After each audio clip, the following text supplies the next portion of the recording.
Hello and welcome to another Abyss review. Yes, I know we're a bit late, but I had work to be done. But welcome to the 4.6 Abyss. This is actually going to be the last video of this kind because I don't know if you've been following leaks or if you missed the stream, but they're bringing in new combat content. Yeah, I know that an impossible thing has happened. But yeah, they're bringing in the Imaginarium Theater, which is a permanent combat addition, a combat content addition to the game. I mean, it's yet to be tested, of course. That's why we have these kinds of review videos. It's yet to be we're gonna test it in 4.7 to see if it's actually any good. But these motherfuckers are also cutting the abyss. It's now not resetting every two times per month in the 1st and the 16th of the month. It's only resetting once, because of course they have to completely control you and control the amount of primo gems you have so that you spend money. Like no way they were gonna be generous and actually, let things as they are so we can actually have some extra primos and extra content even. Right, because what if the Imaginarium Theater completely fucking sucks? Or its rotation completely fucking sucks. Right, now you're gonna be starved for content. Because, the Imaginarium Theater is going to suck and the Abyss is not going to be reset. Thank you, mijo, you fucking dumbasses. Assholes. Anyways, 4.6 Abyss. It's an interesting Abyss? I can't really decide because it is both elements of asking the player to understand the combat mechanics of the game and also just some unnecessary difficulty. We're of course starting with floor 11 because floors 9 and 10 do not change. And also, reminder, the banners are Arlecchino and Lini, followed by Baizu and Scara. So they are trying to, of course, cater the Abyss towards them, and we're going to see that. Starting with floor 11, it's a pretty timid floor 11. 11-1 is a monolith defense with nothing hard in it. The first half is filled with hilichurls, and the second is some big mushrooms with eremites. You should bring Pyro for the first half of floor 11, in general, actually, but for this chamber there are some ice shield metachurls, and that's why Pyro is recommended. Dilek is a big recommend because Pyro plus Claymore quickly gets rid of these guys, and because his attacks are Pyro plus Claymore, it's better than somebody like Dacia. That's about it. Some Pyro in the first half, of course, Anemosisi in monolith defenses is absolutely busted. But really, it's not a crazy monolith defense. Again, maybe the first half is going to annoy you a bit because there's a lot of cryo, so you can get slowed. But again, nothing much. 11-2, first half is just an enemy mashup. Multiple waves of different enemies like Nobushis, Ruin enemies, Geovishaps. And the second half is Element Mayhem, catered towards Anemo and Scara, as I mentioned, since he is in the banners. Slimes, specters, whopper flowers, and the 3 fontaine animals appear in different waves. It's nothing much, again. Enemy mashup in the first half, kill them all in their waves. And then Element Mayhem, it's catered towards Anemo because of Swirl and destroying the shields of Slimes and the fontaine animals. But if you just bring any team that, has more than one element that doesn't get countered by any of the enemies, you should be fine, bring Anemo. Right, again, they catered this towards Scara. And lastly, 11-3's first half is Cryo City. 3 waves of Cryo enemies, starting with a Cryo Abyss Mage, then 3 Cryo Shield Metachurls, and lastly, 2 Cryo Lawachurls. Careful on these Lawachurls, you don't want to get one shot out of nowhere. Even in floor 11, these guys can hurt quite a lot. But overall, this is where the Pyro I mentioned for the first chamber will come in very handy. And then on the second half, they made this catered towards Scara, right? Yet the idiots put an Anemo Hilichurl Rogue who has Anemo resistance. Amazing thinking. Like, why the fuck would you have the second chamber be fully catered towards Scara and then fucking it up in the last chamber? Like, what the fuck? Anyway, the half starts with 2 Hilichurl Rogues of both variants, Hydro and Anemo. And then it's 3 Ruin enemies in 2 waves. 1 Ruin Hunter, which actually if you bring Scara could fly up in the air, but you should, if you're bringing Scara, you most likely have a Farus and you can bring it down. And then there's 2 Skydrakes. That's about it. It's not a tough, and again, not a tough 11-3. That's about it. Again, remember 11-3 does have the same time limitations, but the first half doesn't have anything crazy. Again, it's just Cryo City, bring Pyro. And then the second half, again, it's just a few enemies that need killing. They don't have specific counters. That's about it. So yeah, like floor 11 is fine, nothing crazy to really warn about, like previous floor 11s. Not floor 12. As said in the beginning, this floor just feels very polarizing to me, because while the floor contains enemies that ask you to be good at the game, it also, I'm pretty sure, breaks the enemy amount that has ever appeared in floor 12.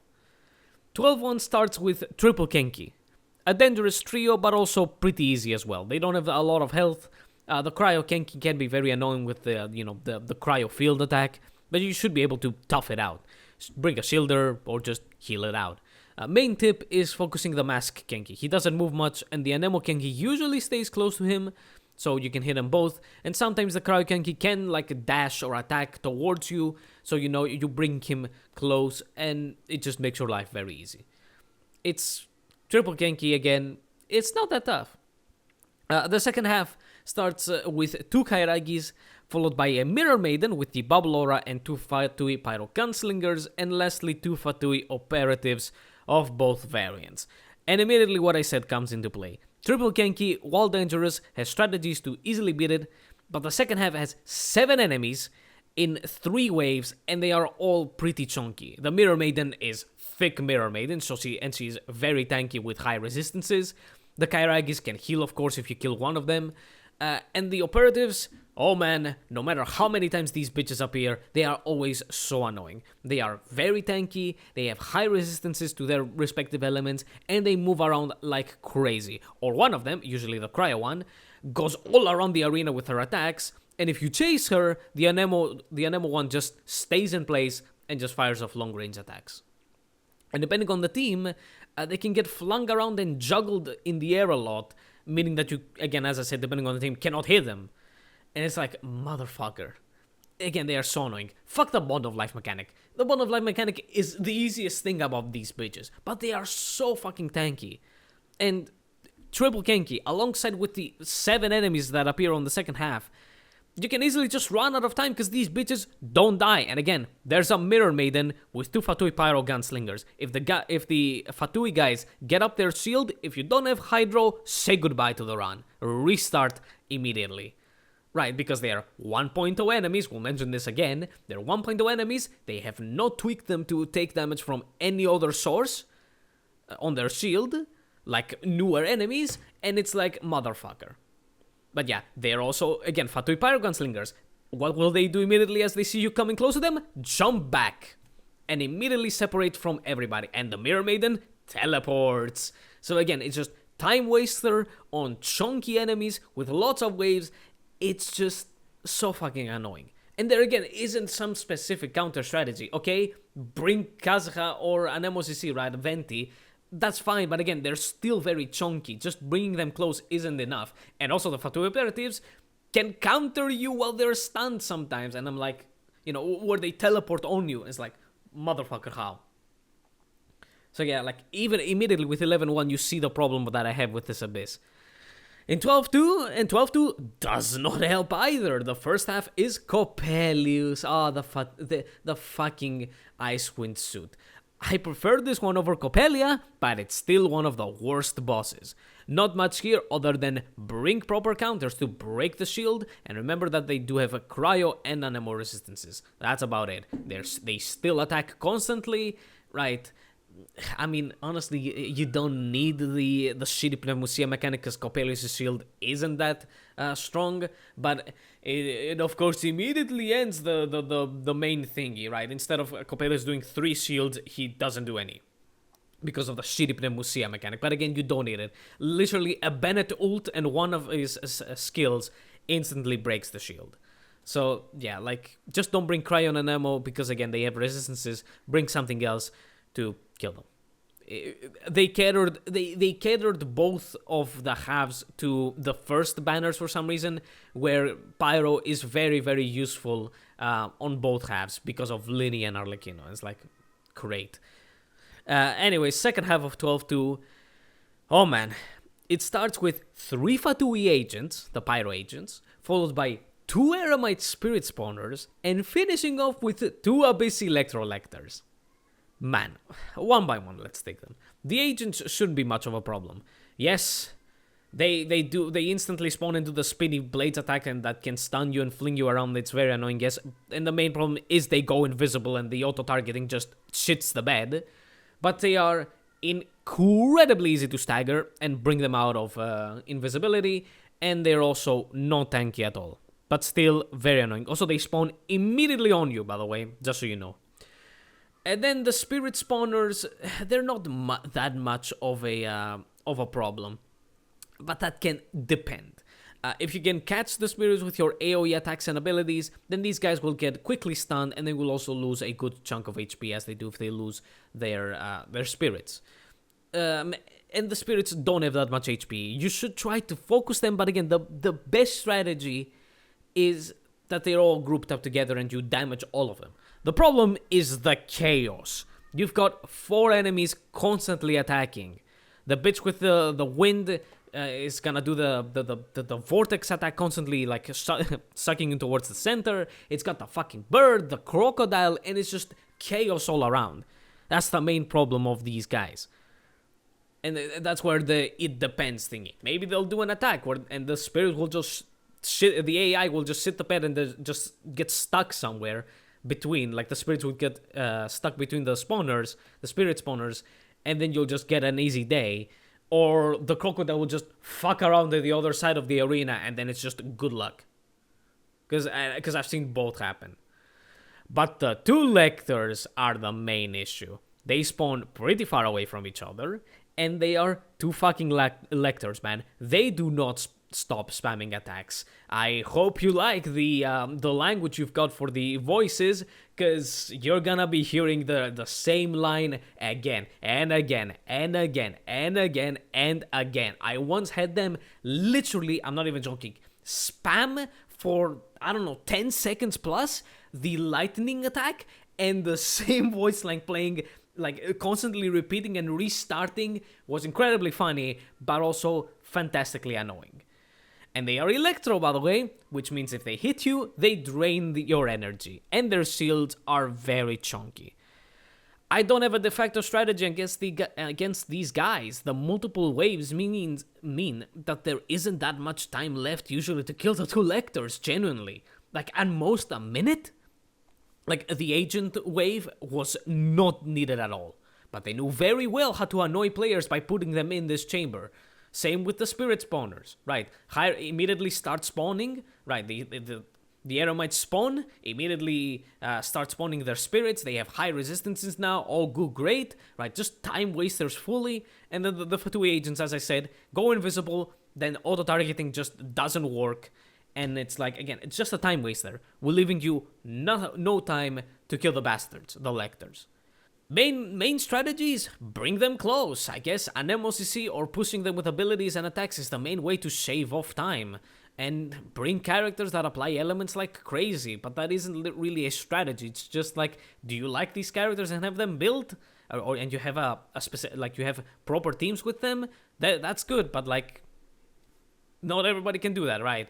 Pyro and Cryo are their main counters, but someone like Tenari can actually do pretty good since his scatter arrows all apply Dendro and deal a lot of damage to their shields. Plus his taunt is very good for releasing you from the hell, even for a second. It releases you from the attack spam. And he also isn't very reliant on energy. I know I'm selling Tenari a lot, but he's actually really good against these guys. It does mean that you bring an Electro, but just complete the other, like, chambers without, let's say, a Tenari, and then bring him for this specific chamber, right? Like, don't be fucking afraid, right? Don't feel ashamed if you come back in with another team just for this specific chamber or another chamber, right? There's no requirement on doing all of the chambers with one team, right? But, like, these fuckers are annoying.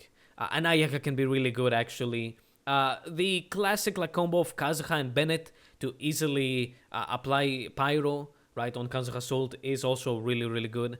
Right, it's a really good like combo to break these guys. Right, it combines the Animosity to bring them close and the Pyro. But even then, they are fucking annoying. And then 12-3 completely flips things around, of course. Now the boss is in the second half. I fucking hate these guys. The first half contains 10 enemies in multiple waves, starting with 2 Fatui Cryo Fat Asses, followed by an Eremite and 2 Nobushis, then followed by 2 Fontaine Mechas, and finally finishing with a Fontaine Construction Mecha and 2 Dogs. Bring Pyro or else you are fucked. Yes, you might have brought Pyro for Coppelius, but the main problem is the Cryo Fat Asses. Believe it or not, as I said, they have not tweaked 1.0 enemies to take damage to their shields from multiple elements, and we are now paying the price. If these guys get their shields up and you don't have Pyro, restart. If you manage to stun them and bring them on very low HP, then it is acceptable and you can kill them, but no way else. If you get yourself somebody like a Zhongli, just throw down an ult to stop them, and hope that you have enough DPS to bring them, to just kill them, or bring them very low on HP. Because again, if you don't have Pyro and these guys get their shields up, it's goodbye. Because they don't take damage on their shields from any other element, or significant damage, let's say.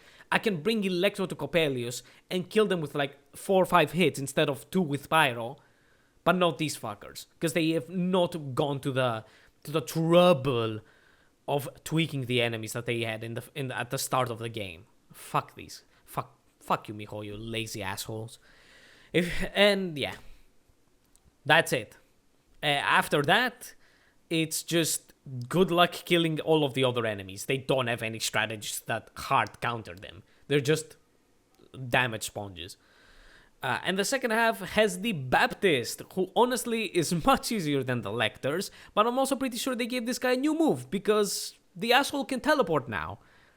This variant has a Pyro, Cryo, and Electro Shield, and every time he reaches the Electro Shield, he teleports away. I'm pretty sure he didn't do that. Thanks for the time waster.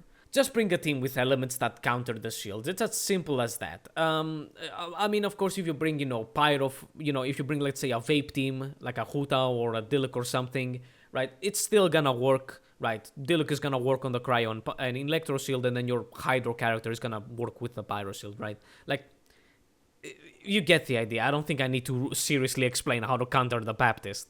But also, even if you don't break one of the shields, it's not actually the end of the world if you have a decent time from the first half. If you know your DPS is more than enough, then not breaking one shield doesn't ruin the run. After he cycles through the shields, yes, you're gonna waste time, right, not breaking the shield. But after he cycles through them, and you haven't broken one of the shields, he'll summon the little things he does at the overworld, and if you break that, I honestly think he gets stunned for a longer time if you break all of the shield, compared to if you break all of the shields.